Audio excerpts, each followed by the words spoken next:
Bien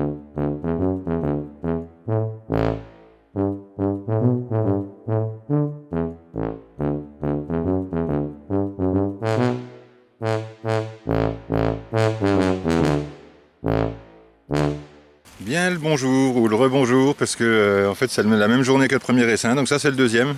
Alors celui-là n'est pas chez moi par contre, donc ça c'est pas de mes colonies à moi, c'est d'un vieux rucher là, qui appartient à quelqu'un mais qui vient pas souvent.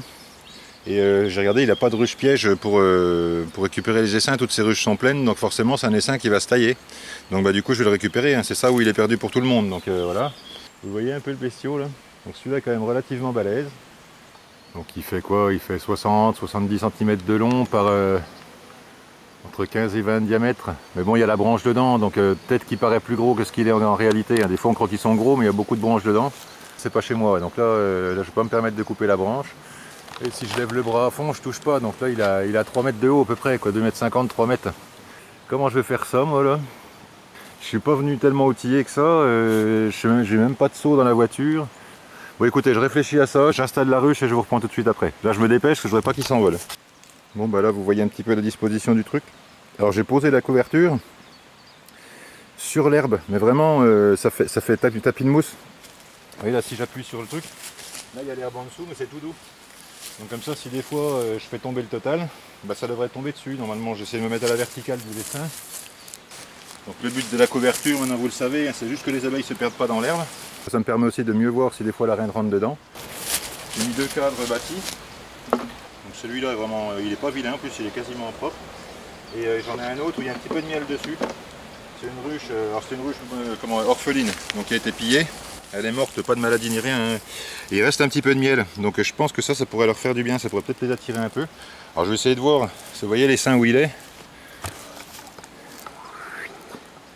Tac, l'essaim est là. Alors si je pouvais déjà arriver à en faire rentrer dessus, mais vous avez les filles dessus ou pas? One eternity later. Quelques abeilles dessus, vraiment pas grand chose. Je vais mettre ça dans la ruche, si ça pouvait leur indiquer que là il y a un bon endroit puis qu'elles retournent appeler les autres. Je coupe un petit peu tant que je me prépare. Parce que là je vais mettre la vareuse, hein. Par contre là, un essaim comme ça, alors en plus on est dans un endroit où les abeilles sont pas spécialement douces.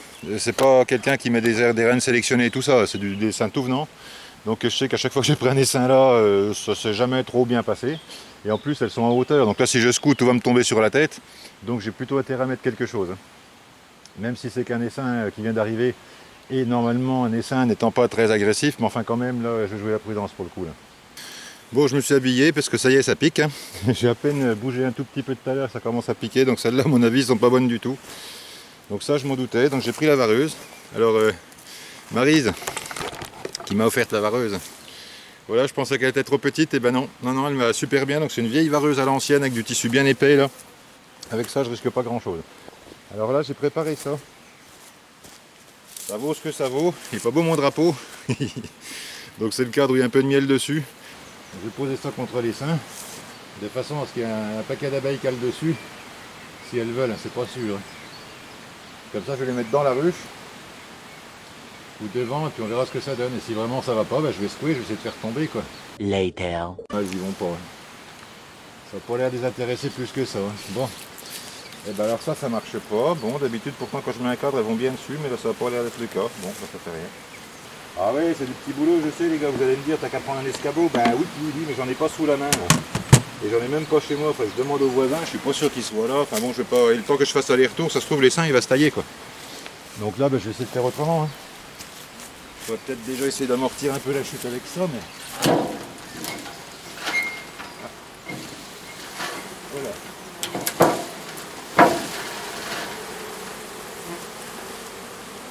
Alors j'en ai un petit peu. Ça je vais les mettre là-devant.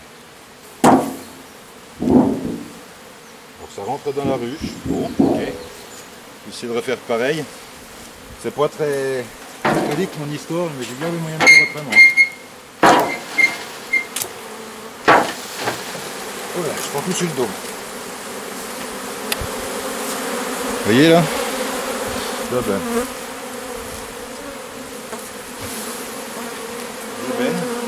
voyez, ça monte dedans. Je vais continuer comme ça a l'air d'aller pas mal avec mon toit là. Moi, je toque sur la branche. Ah, c'est un peu sous le dos. Hein.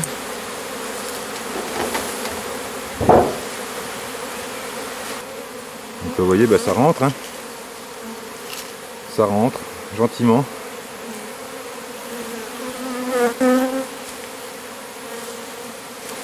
Ça bat bien le rappel devant, donc là on voit bien le flux d'abeilles qui va vers la ruche.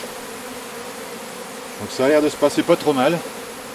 J'en ai bien fait tomber la moitié là, donc il est quand même balèze, parce que par rapport à celui que j'ai pris tout à l'heure, celui-là il est 6 fois plus gros, 6-7 fois plus gros que l'autre. Hein. Alors il est gros, mais il n'est pas non plus monstrueux. Par contre l'autre était vraiment petit, quoi. Donc du coup là j'ai amené directement une 10 cadres, comme ça je me suis dit au moins là elles auront de la place, elles pourront s'installer. J'aurais mis 2 cadres bâtis dedans et des cadres. J'ai mis des rayons des feuilles de hausse. Donc c'est que sur la moitié, comme ça les abeilles sont obligées de partir droit. Et ensuite en dessous elles construisent à la taille qu'elles veulent, elles font comme elles veulent, si elles veulent faire des faux bourdons qu'elles en fassent, moi ça me dérange absolument pas. Bon bah ça se passe plutôt pas mal, hein. Je m'attendais à ce qu'elle soit plus récalcitrante que ça. Maintenant je peux peut-être essayer de secouer un peu la branche, mais si je secoue, qu'est-ce qui se passe?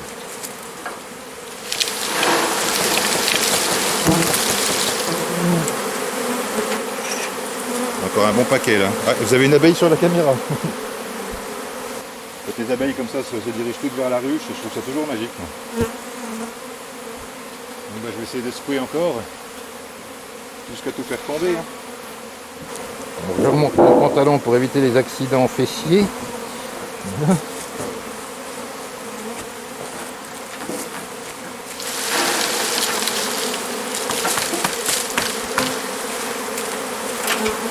Ouais, ça a tendance à se remettre là-haut parce que l'odeur de la reine y est encore. Alors est-ce que la reine est dedans?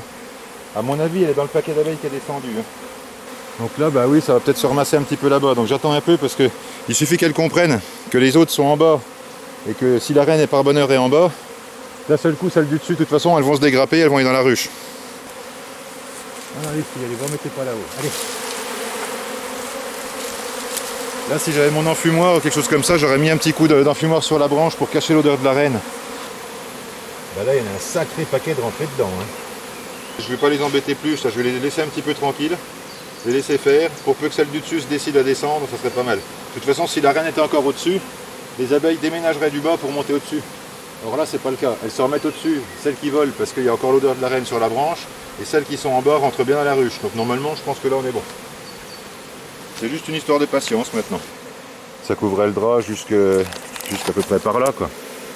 Puis là, bah, tout est rentré. Là, vous voyez, il n'y en a plus du tout. Donc, ça va y aller. Puis là, la grappe, vous voyez, ça s'amaigrit. On commence à voir la branche. Hein. Par rapport à tout à l'heure, c'est quoi? C'est un 20e des abeilles qu'il y avait sur le truc, hein, à peu près. Hein. Et en fait, j'aurais amené un escabeau. J'aurais pas fait grand-chose de plus. Hein. Donc, des fois, bah, faut s'adapter à la situation, à ce qu'on a. Hein. Puis voilà. Hein. Donc, il y a beaucoup d'abeilles qui volent. Donc c'est plutôt bon signe. On voit l'arbre de plus en plus. Et on voit que les abeilles arrivent du haut et qu'elles descendent. Il y en a qui rentrent directement dans la ruche, il y en a qui se posent derrière les autres. Et puis elles suivent celles qui battent le rappel.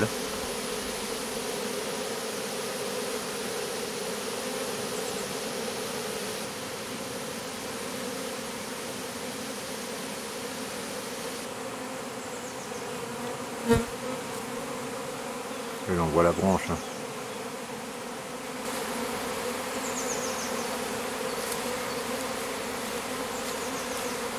Alors les toits en tôle, j'aime pas ça, mais c'est vrai que ça a quand même au moins un avantage, c'est que ça peut servir de casserole pour récupérer les essaims. Voilà.